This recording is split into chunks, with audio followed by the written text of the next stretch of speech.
irmãos. Que a graça e a paz do Senhor seja sobre nós, amém? Abra comigo a palavra do Senhor no livro de Êxodo, capítulo 12.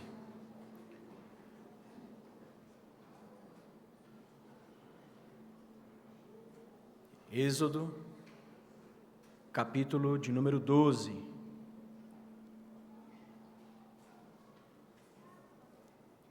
Nós estamos na nossa série Não Mais Escravos. Estamos aí, domingo após domingo, expondo o livro de Êxodo. Nós vamos ler do verso 1 até o verso de número 29. Êxodo, capítulo 12, do verso 1 até o verso de número 29. Diz assim a palavra do Senhor, que é santa. O Senhor disse a Moisés e a Arão na terra do Egito: Este mês será para vocês o principal dos meses. Será o primeiro mês do ano. Falem a toda a congregação de Israel, dizendo: No dia 10 deste mês, cada um tomará para si um cordeiro, segundo a casa dos pais, um cordeiro para cada família. Mas se a família for pequena para um cordeiro, então o chefe da família convidará o seu vizinho mais próximo, conforme o número de pessoas, conforme o que cada um puder comer. Por aí vocês calcularão quantos são necessários para o cordeiro. O cordeiro será sem defeito, macho de 1 ano, podendo também ser um cabrito. Vocês guardarão o cordeiro até o 14º dia deste mês, e todo o ajuntamento da congregação de Israel o matará no crepúsculo da tarde. Pegarão um pouco do sangue e o passarão nas 2 ombreiras e na viga superior da porta, nas casas em que o comerem. Naquela noite, comerão a carne assada no fogo, com pães sem fermento e ervas amargas. Não comam do animal nada cru, nem cozido em água, porém assado ao fogo, a cabeça, as pernas e as vísceras. Não deixem nada do cordeiro até pela manhã. O que, porém, ficar até pela manhã, queimem. É assim que vocês devem comê-lo, já prontos para viajar, com a sandália nos pés e o cajado na mão. Comam depressa, é a Páscoa do Senhor. Porque naquela noite passarei pela terra do Egito e matarei na terra do Egito todos os primogênitos, tanto das pessoas como dos animais, e executarei juízo sobre todos os deuses do Egito. Eu sou o Senhor. O sangue será um sinal para indicar as casas em que vocês se encontram. Quando eu vir o sangue, passarei por vocês, e não haverá entre vocês praga destruidora, quando eu ferir a terra do Egito. Este dia lhes será por memorial, e vocês o celebrarão como solenidade ao Senhor. De geração em geração, vocês celebrarão este dia por estatuto perpétuo. 7 dias vocês comerão pães sem fermento. Logo no primeiro dia, tirem o fermento das suas casas, pois todo aquele que comer coisa levedada, desde o primeiro dia até o 7º dia, será eliminado de Israel. No primeiro dia vocês terão uma santa assembleia, e também no 7º dia terão santa assembleia. Não façam nenhum trabalho nesses dias, exceto que diz respeito ao comer. Somente isso poderão fazer. Guardem a festa dos pães sem fermento, porque nesse mesmo dia tirei os exércitos de vocês da terra do Egito. Portanto, vocês guardarão este dia de geração em geração por estatuto perpétuo. Vocês comerão pães sem fermento desde o dia 14 do primeiro mês, à tarde, até a tarde do dia 21 do mesmo mês. Por 7 dias não se achem nenhum fermento em suas casas, porque aquele que comer pão levedado será eliminado da congregação de Israel, tanto o estrangeiro como o natural da terra. Não comam nada que tenha um fermento. Em todas as suas habitações, comam somente pães sem fermento. Moisés chamou todos os anciãos de Israel e lhes disse: Escolham e peguem cordeiros para a família de vocês e matem esses animais para celebrar a Páscoa. Peguem os ramos de isopo, molhem o sangue que estiver na bacia e marquem a viga superior da porta. e suas ombreiras com o sangue que estiver na bacia, e que nenhum de vocês saia da porta da sua casa até pela manhã. Porque o Senhor passará para matar os egípcios. Quando, porém, enxergar o sangue na viga superior da porta e em ambas as ombreiras, o Senhor passará por cima da porta e não permitirá que o destruidor entre na casa de vocês para matá-los. Portanto, guardem isto por estatuto para vocês e para os seus filhos para sempre. E quando estiverem na terra que o Senhor lhes dará, como prometeu, observem este rito.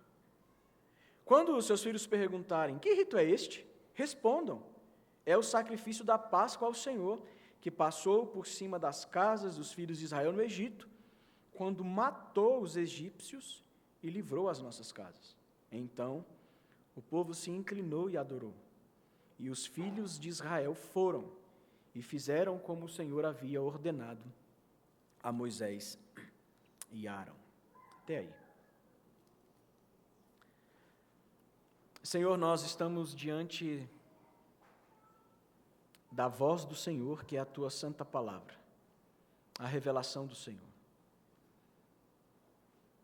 E com temor e tremor nós silenciamos o nosso coração, de maneira reverente nós nos concentramos naquilo que o Senhor tem para falar a nós nessa noite. Não permita que Satanás distraia a nossa mente. Não permita que o compromisso de amanhã distraia a nossa mente. Não permita que o celular distraia a nossa mente. Que possamos, em reverência, ouvir o que o Senhor tem para falar a nós nessa noite. É assim que nós oramos no santo nome de Jesus. Amém. O sangue do Cordeiro é o tema dessa nossa exposição. O sangue do Cordeiro. Dirigir em uma estrada sem sinalização é ruim, né? Não sei se você já teve essa experiência. Eu já tive essa experiência de dirigir e não ter sinalização nenhuma. E, além de não ter sinalização, a minha esposa ficava assim, será que a gente está perdido? A gente está certo? Não está? E aí você está todo seguro, não, estou certo. Só que quando ela joga aquilo, será? E você fica, será? Será? Será? Dirigir em estrada sem sinalização dificulta. Eu com GPS, às vezes eu me perco. Como que a gente lembra de datas importantes sem algo para nos lembrar da data importante? Ou como que a gente traz à memória momentos marcantes sem a ajuda daquela foto ou daquele vídeo? Nós nos esquecemos facilmente. Facilmente a gente se esquece. E para não esquecer, nós precisamos de sinais e de memoriais. O esquecimento ele pode gerar consequências simples ou consequências difíceis. Esquece a data do casamento, isso é algo gravíssimo. Mas esquecer de pegar a roupa na costureira não é tão complexo assim. Esquecer o horário de um voo, de repente, para uma reunião, é sério. Sem falar que a taxa é caro para você remarcar. Mas esquecer o carro no lava-jato, vai lá, amanhã eu busco. Deus sabe que nós somos humanos, falhos, e por isso facilmente a gente se esquece. A Bíblia nos revela e lembra a vontade de Deus. Os sacramentos, ceia, batismo, são sinais que nos recordam a ceia sobre a morte e ressurreição de Jesus. E a água, ao recebermos a água no batismo, nós somos lembrados que nós participamos de algo muito maior do que a nossa própria história particular. O culto é um sinal. O culto é um prelúdio da eternidade. Se você não gosta do culto, dificilmente você gostará da eternidade. É um sinal, é um prelúdio. O domingo, o dia do Senhor, um memorial para trazer ao coração quem somos, o povo de Deus, porque estamos aqui para adorar e testemunhar de Jesus. E qual é o destino final da nossa existência, que é a cidade celestial. E a Páscoa foi o grande sinal ao povo de Deus no Antigo Testamento. No Novo a gente sabe que é a cruz. Veja, dentro do contexto de Êxodo, Deus, após golpear, enviar pragas, sinais e maravilhas, quando ele golpeia os deuses do Egito com insetos, anfíbios, rãs, doença, granizo, escuridão, mesmo após 9 pragas, mesmo um país assolado e devastado, o coração de Faraó ficava cada vez mais duro. O Senhor, ele usou elementos da criação para demonstrar o seu poder, para revelar a sua superioridade às divindades egípcias. A última praga seria, como o pastor Heron disse semana passada, o próprio Deus vindo ao Egito para destruir e matar os primogênitos. Deus iria provar quem de fato tem poder sobre a vida e sobre a morte. Mas antes disso, Deus instituiu a Páscoa. O sangue do Cordeiro nos mostra uma primeira verdade no texto, que é: o sangue do Cordeiro estabelece uma nova vida. Essa é a primeira verdade que o texto nos mostra. Do versículo 1 ao versículo 6, a gente vai ver aí no texto que o sangue do Cordeiro estabelece uma nova vida. Os egípcios deveriam ser mortos por causa da incredulidade e da idolatria. Mas e o povo de Israel? O povo de Israel também. O povo que estava no Egito, o povo de Israel, eles deveriam ser mortos também. Porque Josué, capítulo 24, versículo 14, nos mostra que o povo de Israel, durante o tempo da escravidão, eles amaram e eles serviram os deuses do Egito. E esse pecado da idolatria teria dado ao Senhor todo o direito de afligi-los e até mesmo de matá-los. Contudo, o sangue do Cordeiro estabeleceria uma nova vida ao povo de Israel, não mais escravos. O povo de Israel não era melhor que os egípcios. Todos eram pecadores, todos eram idólatras, todos nasceram em iniquidade, e com isso, todos deveriam receber sobre si o salário do pecado, que é a morte. Porém, Deus decidiu amar uns e condenar outros. Decidiu amar o povo escolhido de Israel e condenar os idólatras do Egito. E a Páscoa seria a principal celebração, e com isso, o mês da Páscoa seria o principal mês para o povo de Deus. Está aí, versículo 1 e 2 do texto. Um novo calendário ao povo é estabelecido pelo próprio Deus. Eles não iriam mais seguir o calendário egípcio. Eles não iriam, daqui para frente, seguir a dinâmica do Egito. E mais para frente, uma lei seria entregue. Uma lei que iria regular a vida civil, moral e religiosa daquele povo. O sangue do Cordeiro estabelece uma nova vida. O que isso precisa nos ensinar? Que a salvação sempre foi uma ação graciosa da parte de Deus. Os israelitas receberam um presente da parte de Deus. Ao invés de morte, vida. Simplesmente não existe nada que o homem moderno do nosso tempo possa fazer para conquistar a vida eterna. Somente a fé em Cristo Jesus torna a salvação uma realidade. E o texto, nos versículos 3 e 4, diz que cada família deveria pegar um cordeiro. E se a família fosse pequena, deveria se unir ao vizinho. Ou seja, o cordeiro na Páscoa nunca deveria ser consumido de maneira individual. Era uma refeição comunitária. Era uma refeição coletiva.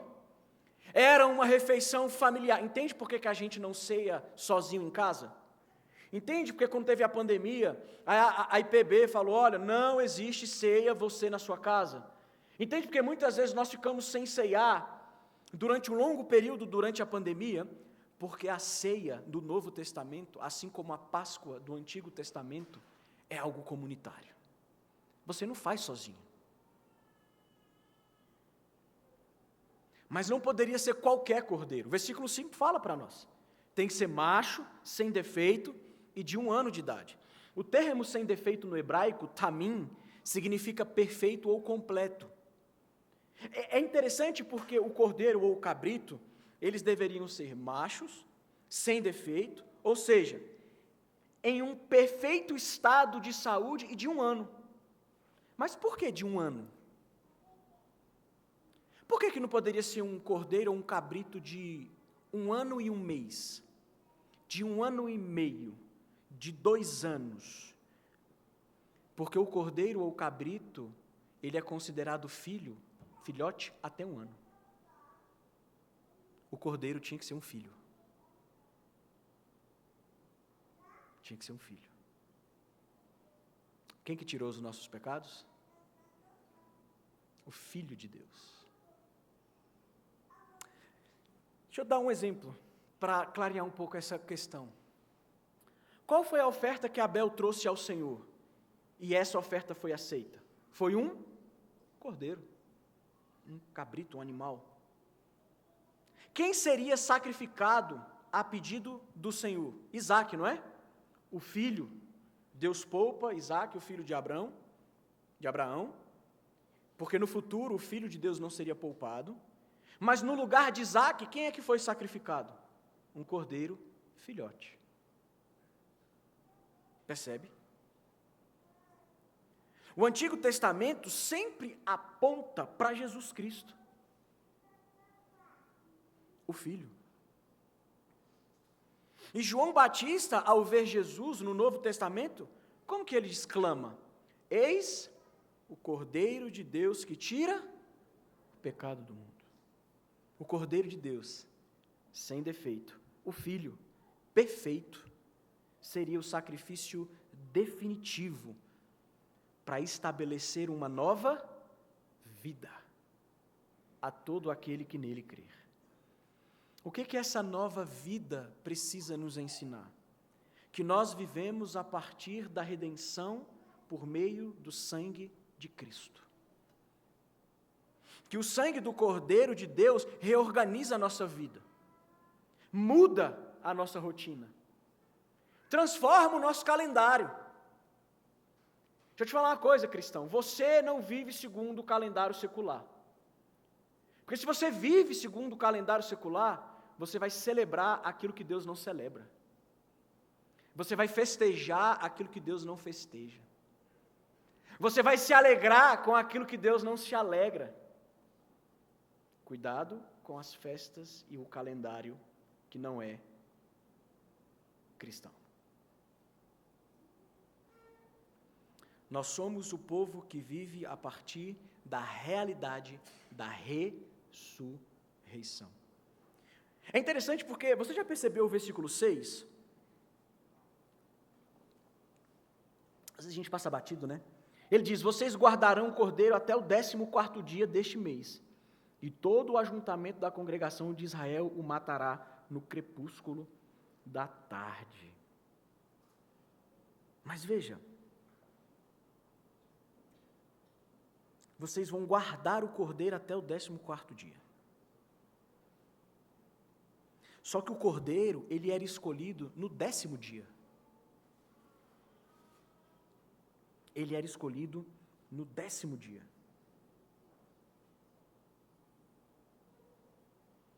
Ou seja, a família ficava em posse do cordeiro por alguns dias, para depois matar. Por volta de 3, 4 dias. O animalzinho estava lá, por que isso? Por que não pegar o cordeiro no 14º dia, que é o dia de matar, e já matar logo? Por que pegar ele dias antes e ficar com o bichinho lá, para logo depois de 3, 4 dias matar o bichinho? Primeiro, para ter a certeza de que o animal não era defeituoso, porque ele não poderia ter defeito. Tinha que ser saudável. Então, 3, 4 dias, o chefe da família iria visualizar se aquele cordeiro ou aquele cabrito, se ele teria algum defeito. Primeiro para isso. E segundo, era para criar um laço afetivo mesmo. Era para a família olhar para o bichinho e falar assim, tadinho, ele é tão bonitinho, eu vou ter que matar ele. Vai. Você vai ter que matar ele. Porque o sacrifício, ele tinha que ser consciente e tinha que ter um custo. Isso, na nossa geração, hoje, isso é um absurdo, né? Que crueldade, criar um laço afetivo para depois matá-lo, o cordeirinho, é isso mesmo. Alguns estudiosos, eles fazem desse tempo, 3, 4 dias, um paralelo com o tempo que Jesus passou em Jerusalém após sua entrada triunfal. E quando Jesus ele entra em Jerusalém, na sua entrada triunfal, Jesus é meio que examinado pelos líderes religiosos, não é? A gente pregou isso em Marcos ano passado. Os líderes religiosos começaram a examinar, começaram a questionar Jesus, lembra? Daqueles embates, daqueles diálogos dentro do templo. Alguns historiadores, alguns comentaristas vão fazer esse paralelo do Cordeiro sendo examinado ali na Páscoa do Antigo Testamento e Cristo como o Cordeiro de Deus sendo examinado pelos líderes religiosos antes de ser brutalmente morto. A primeira verdade que o texto nos mostra é que o sangue do Cordeiro estabeleceu uma nova vida. Eles não seriam mais escravos, mas livres. Antes mortos no pecado, agora nós somos vivos em Jesus. De condenados ao inferno a cidadãos celestiais. Mas o texto nos mostra uma segunda verdade. O sangue do Cordeiro que estabelece uma nova vida é o sangue do Cordeiro que estabelece um substituto. Estou bem no presbitério. Quero apresentar um substitutivo. Estabelece um substituto. Do versículo 7 ao versículo de número 13. Diz que eles deveriam pegar o sangue e passar nos umbrais da porta. Eles deveriam fazer uma marca, essa marca no madeiro, na madeira, o sangue na madeira, seria o sinal de que os israelitas seriam guardados da morte. O versículo 7 nos mostra e nos fala sobre isso. Irmãos, isso precisa nos relembrar ou ensinar que o sangue de Jesus naquela cruz nos livra da morte. Ou seja, nenhuma obra humana, nenhuma boa intenção do coração, nenhum outro Deus, nenhum outro caminho, nenhuma outra religião, nenhuma filosofia, nada livra o homem do inferno a não ser Cristo Jesus. Somente o sangue de Cristo naquele madeiro livra o homem da condenação. Eles deveriam comer a carne assada no fogo, eles não deveriam comer cozida na água, eles deveriam comer os pães sem fermento, eles deveriam comer ervas amargas. Do verso 8 ao 11 a gente tem toda essa instrução divina para o povo naquele contexto e naquela época. Às vezes a gente não entende, né? Por que lá na lei vai dizer que não poderia comer o cabrito no leite da própria mãe? Não tinha geladeira na época não, irmãos. Muitas dessas normas que a gente vê na lei é o próprio cuidado de Deus para com o povo dele.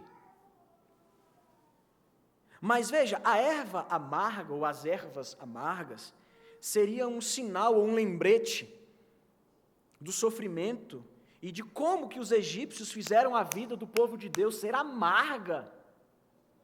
Então, todas as vezes que eles comiam da carne do cordeiro, todas as vezes que eles comiam as ervas amargas, eles deveriam lembrar que eles eram escravos, eles deveriam lembrar como foi pesado o jugo que o povo do Egito colocou sobre eles. do cordeiro não poderia sobrar nada, versículo 10. E Philip Ryken, um teólogo de Westminster, sobre esse versículo 10, ele diz o seguinte: a Bíblia não explica por quê, mas supostamente era sagrado demais para que fosse usado para qualquer outro propósito. Então, era uma refeição solene, era uma refeição sagrada, não era brincadeira, não é comer de qualquer jeito, não é bagunçado. As coisas de Deus têm ordem, decência, reverência, sentido, propósito, significado. E é interessante porque existe uma progressão na história da Páscoa. E quem nos conta isso é Philip Ryken. Ele vai dizer que no princípio era um cordeiro para uma pessoa. Abel levou o cordeiro, lá em Gênesis. Depois Abraão ofereceu um carneiro no lugar de uma pessoa, Isaque, o seu filho. Aqui na Páscoa, não é mais um cordeiro ou um cabrito para cada pessoa, mas é um cordeiro, um animal para cada família. Posteriormente, com a lei dada ao povo, e no dia da expiação, seria um animal para expiar o pecado de todo o povo de Israel. E por fim, Jesus, o Cordeiro de Deus que tira o pecado do mundo. Isso deve nos ensinar sobre a importância, por exemplo, da comunhão dos santos na igreja. Porque Deus, Ele veio redimir um povo para si. É por isso que a confissão de fé, ela é pública. É por isso que o batismo, ele é administrado em um culto público. Porque não existe vida cristã em separado. Não existe cristão desigrejado. Não existe cristão que não tem compromisso com isso aqui que está acontecendo agora. Não existe um cristianismo verdadeiro com aquele que leva o domingo do Senhor de qualquer jeito. Eu vou quando eu quero, o dia que eu quiser, se eu estiver bem, se eu não estiver. Não entendeu nada. Não existe. E hoje, irmãos, há 30, 40 anos atrás, as pessoas eram disciplinadas se elas não tivessem um compromisso. Hoje a gente leva de qualquer jeito. O irmão vem na igreja uma vez a cada 3 meses e está tudo tranquilo. A gente leva isso como se fosse a ir no clube, como se fosse ir no cinema. Existe um Jesus que morreu por isso. Existe um Senhor que entregou a vida para que isso aqui tivesse acontecendo, e a gente leva de qualquer jeito. Como se fosse um momento em que eu vou me encontrar com os brothers. A Páscoa era uma festa coletiva. A Páscoa era uma festa comunitária. É por isso que em 1 Coríntios capítulo 5, versículo 7, olha o que Paulo fala para a igreja. Cristo, nosso Cordeiro Pascal, foi imolado. A igreja cristã neotestamentária, do Novo Testamento para frente, ela celebra a ceia do Senhor, no lugar da Páscoa judaica. Porque Cristo é o Cordeiro que foi morto e reviveu. É por isso que nós lemos Hebreus. Por isso que nós lemos Hebreus na liturgia.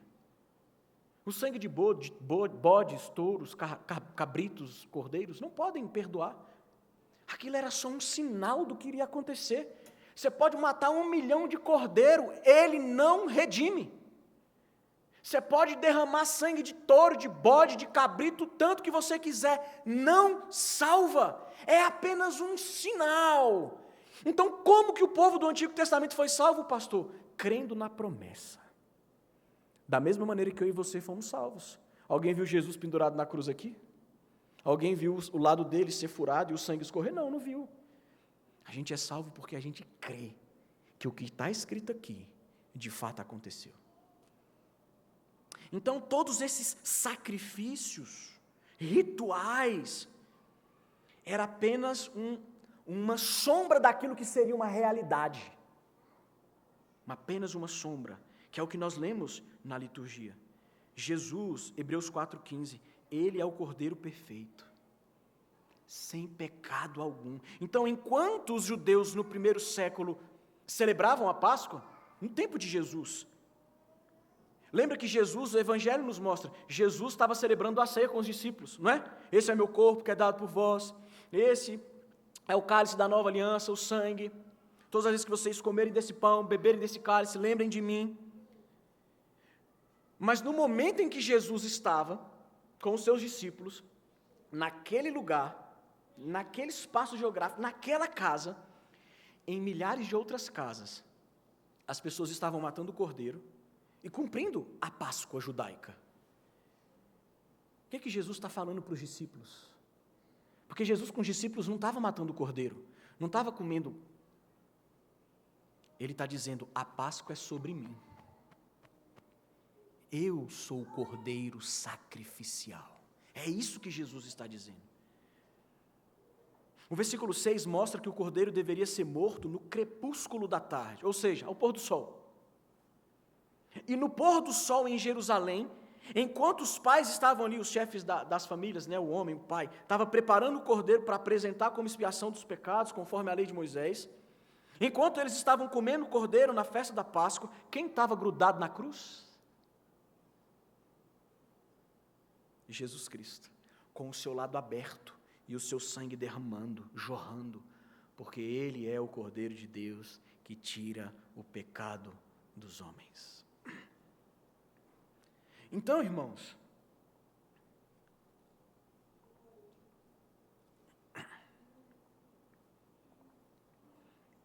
Deus, ao passar pelo Egito, quando Ele contemplasse o sangue nos umbrais da porta, quem tivesse dentro daquela casa seria guardado, não iria morrer. Versículo 12 e 13. Deus passaria, Ele executaria o juízo, Ele mataria os egípcios, os primogênitos, tanto de gente quanto de bicho. Ele golpearia de forma final os egípcios e as suas divindades, afinal, Ele é o Senhor. Sabe o que eu acho interessante? Não haveria um checklist. Deus não ia passar com a prancheta lá e olhar assim, casa do André Carolino, fez isso, fez aquilo outro, fez aquilo outro, fez aquilo outro, fez aquilo outro, checklist ok, não morre. Não. Ele não olha para as pessoas. Ele não olhou para as pessoas que estavam dentro daquelas casas. Ele olhou para o sangue. Graças a Deus Ele não olha para nós, para o nosso desempenho. Ele olha para o sangue daquele que foi entregue na cruz do Calvário. Se o sangue do Cordeiro estabelece uma nova vida, se o sangue do Cordeiro estabelece um substituto, o sangue do Cordeiro estabelece uma vida santa, do versículo 14 ao versículo 28. Um teólogo diz o seguinte: a vida cristã é uma combinação de amnésia com déjà vu. Vou repetir. A vida cristã é uma combinação de amnésia com déjà vu. Ou seja, sempre estamos relembrando aquilo do que nos esquecemos facilmente. E é isso. Eu sei que eu não estou falando muita coisa nova para muita gente aqui. E é isso mesmo, eu estou aqui para relembrar você das coisas básicas do Evangelho e da Palavra de Deus. Por exemplo, a gente sabe que a salvação é somente pela fé em Jesus. Só que na nossa caminhada cristã, muitas vezes a gente quer ser o nosso próprio Salvador. O Heron fala isso direto. Quando a gente está bem com Deus, quando a gente não cai naqueles pecados que a gente luta contra, aí você fala assim, eu estou bem, cara. Pô, estou crente pra caramba, tem um mês que eu não grito com a minha mulher. Estou crente. A mulher fala, tem um mês que eu não dou um chilique doido dentro de casa. Olha como eu estou crente. Eu estou crescendo, glória a Deus. Aí um dia o cara grita com a esposa. Um dia a mulher dá um chilique dentro de casa. O que é que a gente pensa? Que está tudo perdido. Porque de alguma maneira a gente esquece que não é o nosso desempenho, é o sangue do Cordeiro. E é porque a gente se esquece fácil que Deus sempre nos manda lembrar. É por isso que no Antigo Testamento sempre houve o quê? Memoriais. Ergue essas pedras para que vocês lembrem. Façam aquilo para que vocês lembrem. Vamos fazer uma festa para vocês lembrarem. É por isso que as festas no Antigo Testamento, elas significavam marcos importantes na história de Deus. E dentre todas as coisas que Deus queria que o povo lembrasse, a Páscoa e o Êxodo era o principal delas. Você quer ver um exemplo? Qual que é o prelúdio dos 10 mandamentos? Como que Deus começa a conversa com Moisés quando ele vai dar a lei? Ele fala assim, eu sou o Senhor, seu Deus, viu, Moisés? Que te tirei da terra do Egito, da casa da servidão. E aí ele começa com os 10 mandamentos. Deus, antes de dar os 10 mandamentos de maneira taxativa, ali no prólogo ali, ele fala o quê? Não se esqueça que quem tirou vocês do Egito foi eu. Se lembrem disso. O que Deus está falando? Vocês não podem esquecer quem é que salvou vocês. Vocês não podem esquecer quem foi que libertou vocês. Então Deus a todo momento faz questão de lembrar o seu povo quem eles eram, escravos. Quem Deus é, o libertador. E o que Deus fez para libertar eles? Destruiu as divindades e assolou o Egito. Observa comigo o verso 14. O verso 14 do texto diz assim: este dia ele será por memorial. Olha o verso 17, lá no final, parte B. Vocês guardarão este dia de geração em geração por estatuto perpétuo. Vocês vão guardar, vocês precisam lembrar. Verso 24. Portanto, guardem isto por estatuto para você e para os seus filhos. E no finalzinho vai dizer, se seus filhos perguntar o que é isso, vocês vão explicar, ensinar para eles o que é isso. O que foi a Páscoa, o que significou a Páscoa. O que Deus está ensinando, irmãos? É muito importante a memória, a lembrança na nossa espiritualidade. Libertação para adoração. Sinais e maravilhas que testificam que Ele é o único Senhor. Golpes nas divindades para mostrar que Ele não divide a glória dEle com ninguém. Alguns estudiosos, críticos, aqueles que estudam a Bíblia para tentar mostrar que ela está toda errada, eles vão tentar desacreditar da festa pascal. Eles vão afirmar que a festa não tinha ligação nenhuma com Israel, porque esse tipo de festa era uma prática comum dos povos antigos, como os beduínos, por exemplo. Ou que a festa dos pães asmos, por ser uma festa de grão, vamos dizer assim, foi algo praticado somente quando o povo entrou em Canaã.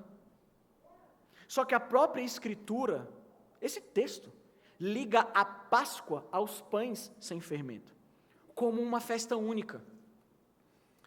Muitos entendem que aqui são duas festas. Páscoa é uma festa e pães sem fermento é uma outra festa. E o nosso texto aqui, esse em negrito, que não é inspirado, mas foi colocado na hora de imprimir lá o texto bíblico para tentar separar e nos dar uma clareza melhor do texto, às vezes faz a gente pensar isso. Mas muitos estudiosos, inclusive Philip Ryken, diz que era uma única festa. Tem um historiador que diz assim, não são duas festas separadas, mas uma celebração única realizada em uma semana inteira. A própria estrutura do texto, parece confirmar isso para a gente. Porque a gente tem do versículo 1 ao versículo 13, instruções de como que eles deveriam comer a Páscoa. E já nessa instrução de como eles deveriam comer a Páscoa, o que tem nela, do verso 1 ao 13? Pão sem fermento, não é? Mas em seguida, do versículo 14 ao versículo 20, o autor vai detalhar essa questão do pão sem fermento, que era por 7 dias. Depois do versículo 21 ao 29, o autor volta com mais instruções sobre como eles deveriam comer a Páscoa. O sangue do cordeiro estabelece uma nova vida. O sangue do cordeiro estabelece um substituto. Mas o sangue do cordeiro estabelece uma vida santa. E é sobre isso que os pães asmos nos ensina, sobre santidade. A teologia bíblica nos ensina que fermento simboliza o poder destrutivo do pecado. Quando o fermento toca na massa, ele se espalha e ele faz a massa crescer. O pecado, quando entra no coração, se espalha e o faz crescer de uma forma destrutiva. O versículo 15 nos mostra isso. Esse fermento que, quando entra em contato com a massa, ele vai levedando toda a massa. E a instrução do Antigo Testamento é muito clara: se livrem do fermento durante a celebração da Páscoa, para vocês não serem eliminados do meio do povo de Israel. O salário do pecado é o quê? É a destruição, é a morte. Da mesma forma, o pão sem fermento, ele é feito de quê? De trigo puro. Então, é por isso que comer o pão sem fermento, presta atenção, era um lembrete ao povo. Comer o pão sem fermento foi uma maneira que Deus didaticamente elaborou para que o povo entendesse que eles precisariam se manter puros, afastados do pecado. Uma festa que serviria como um santo memorial. 1 Coríntios 5, versículos 6 a 8, eu não vou ler, mas Paulo vai falar do orgulho como esse fermento que vai levedando a massa, que vai entrando dentro da igreja. E próprio Paulo, como judeu, ele foi criado celebrando a Páscoa. Criado comendo pão sem fermento na Páscoa. Então, quando Paulo, lá em Corinto, fala da Páscoa, dos pães sem fermento, e ele faz esse link com Cristo como Cordeiro Pascal, ele está querendo ensinar e instruir o quê para a igreja?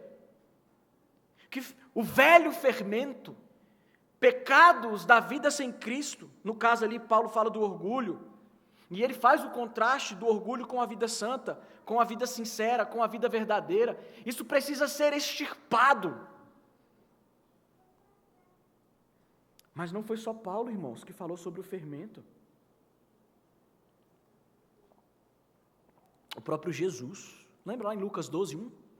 Acautelai-vos do fermento dos fariseus, que é a falsidade, hipocrisia. Tanto Jesus como Paulo usaram a imagem do fermento para falar sobre o poder destrutivo do pecado. Irmãos, Deus não queria que o povo, ao sair do Egito, levasse consigo o fermento dos egípcios. E que fermento era esse, irmãos? Idolatria.